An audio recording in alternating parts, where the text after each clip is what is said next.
యామిని కావ్య దగ్గరకు వస్తూ ఉంటుంది. ఇంతలో అక్కడ ఉన్న కావ్య యామినిని చూసి, "నువ్వు తేలు కుట్టిన దొంగలాగా ఒక మూలన కూర్చొని మా ఇద్దరి అన్యోన్యతని చూస్తూ ఉండు" అని చెప్పేసైతే అంటూ ఉంటుంది. ఆ మాటలు వినగానే అక్కడ ఉన్న యామిని మాత్రం చాలా కోపంగా, "అలా ఎలా నేను చూస్తూ ఉండిపోతాను.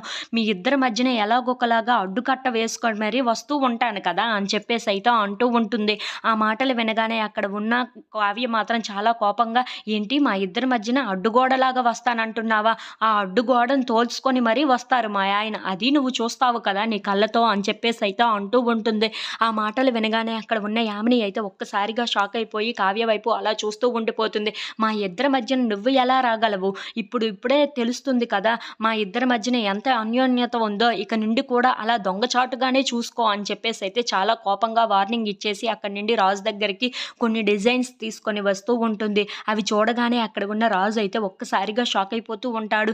ఏంటి ఇవన్నీ ఎక్కడో చూసినట్లుగా అనిపిస్తుందే అని చెప్పేసైతే అనుకుంటూ ఉంటాడు. ఇంతలో అక్కడ ఉన్న రాజు మాత్రం అలా ఆ డిజైన్స్ చూడటం వల్ల కావ్య అయితే అతనికి గతం గుర్తుకొస్తుందేమో అనిపిస్తుంది నాకు అని చెప్పేసైతే అనుకుంటూ ఉంటుంది. ఇంతలో అక్కడ ఉన్న రాజు, "ఏంటి ఈ డిజైన్స్ చూస్తూ ఉంటే నాకు ఎప్పుడో ఏదో చేసినట్లుగా, ఇవి చూసినట్లుగా కూడా అనిపిస్తుందే" అని చెప్పేసైతే కావ్యతో మాట్లాడుతూ ఉంటాడు. ఇంతలో అక్కడికి యామిని వస్తూ ఉంటుంది. "బావా" అని చెప్పేసైతే అంటూ ఉంటుంది. ఆ మాటలు వినగానే అక్కడ ఉన్న రాజు అయితే ఒక్కసారిగా షాక్ అయిపోయి యామిని వైపు అలా చూస్తూ ఉండిపోతాడు.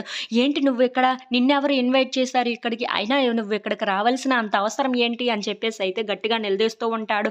ఆ మాటలు వినగానే అక్కడ ఉన్న యామిని అయితే ఒక్కసారిగా షాక్ అయిపోయి, ఇప్పుడు బావకి ఎలాంటి సమాధానం ఇవ్వాలి అని చెప్పేసైతే ఆలోచిస్తూ ఉంటుంది. If you like this video please subscribe.